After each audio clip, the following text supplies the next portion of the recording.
Hello बच्चों। आज हम क्लास फिफ्थ की इंग्लिश का एक स्टोरी है जिसका नाम है Gulliver among the little people. यानी गुलिवर जो है एक इंसान के बारे में है जिसका नाम गुलिवर था। वो कुछ छोटे लोगों में मतलब जिनकी हाइट छोटी थी, बहुत छोटे छोटे थे वो, तो उनके बीच में पहुंच जाता है। तो ये उसी गुलिवर की कहानी है। तो ये हम पढ़ना शुरू करेंगे। सबसे पहले हम जो है इसमें मैं आपको रीडिंग कराऊंगा और रीडिंग के साथ साथ में हर लाइन का मैं आपको मतलब समझाऊंगा। ठीक है, उसके बाद हम जब ये चैप्टर कंप्लीट हो जाएगा तो हम इसके कुछ सवाल जवाब करेंगे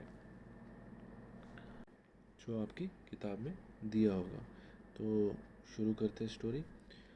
Gulliver among the little people, ये आपके चैप्टर नंबर 3 पे है। तो आप देखना चाहें तो देख लेना आप अपनी बुक में। तो गुलिवर जो है एक शख्स का नाम है जो कुछ छोटे लोगों के बीच में फंस जाता है।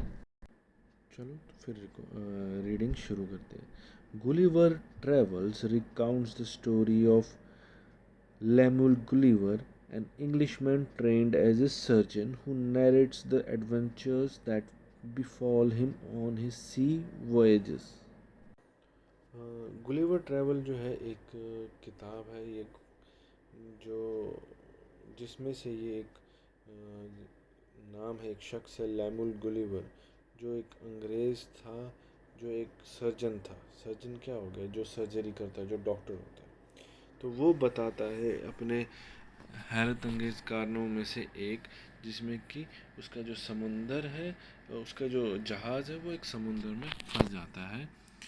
ठीक है, वहाँ पे डूब जाता है। The story is set in early 18th century England. जो ये स्टोरी है, जो कहानी है, ये 18वीं शताब्दी 18th सेंचुरी से पहले की इंग्लैंड में, इंग्लैंड जो है जगह, वहाँ की है। He ship called the Antelope witness a fierce storm. उसके जो शिप जो है जिसका नाम एंटीलोप है, वो एक खतरनाक तूफान में फंस जाता है।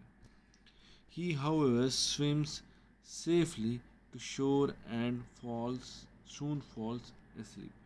वो क्या, वो अपने आप को बचा लेता है और समंदर के किनारे जब पहुंचता है और सो जाता है।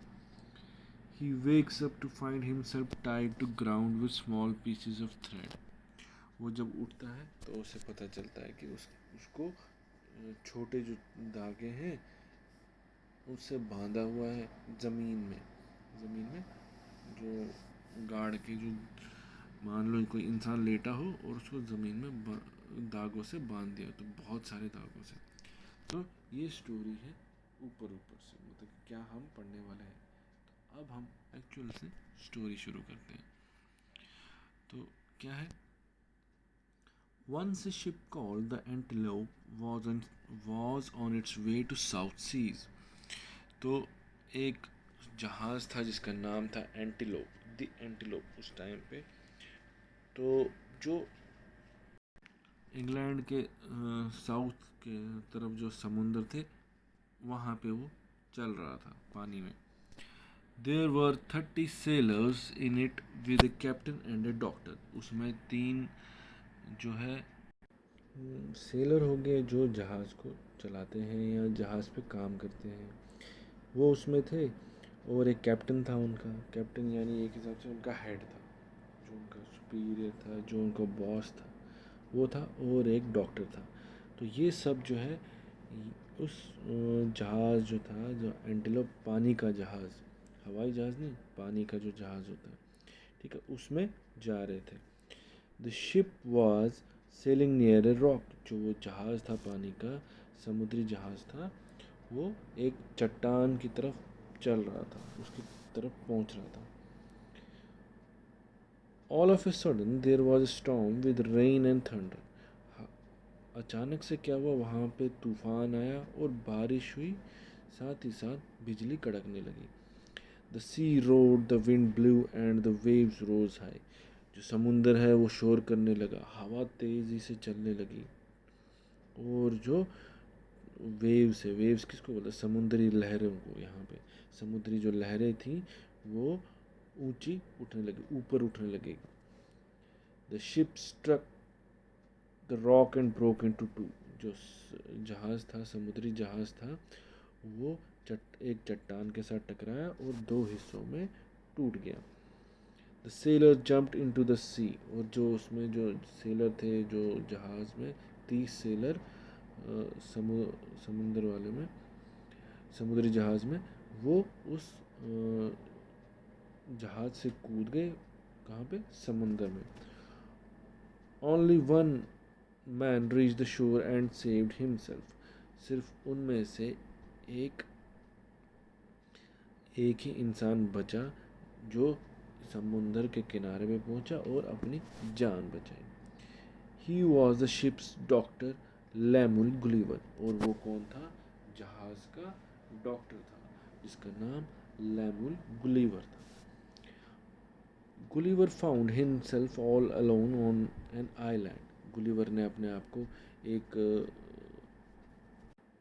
तो गुलिवर ने क्या अपने आप को देखा कि वो अकेला है। कहाँ पे? एक आइलैंड पे। आइलैंड हो गया जिसके चारों तरफ एक पानी हो, मतलब ज़मीन के चारों तरफ पानी हो।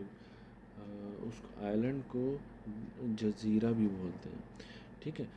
तो उसने देखा अपने आप को कि मैं अकेला खड़ा हूँ एक आइलैंड पे।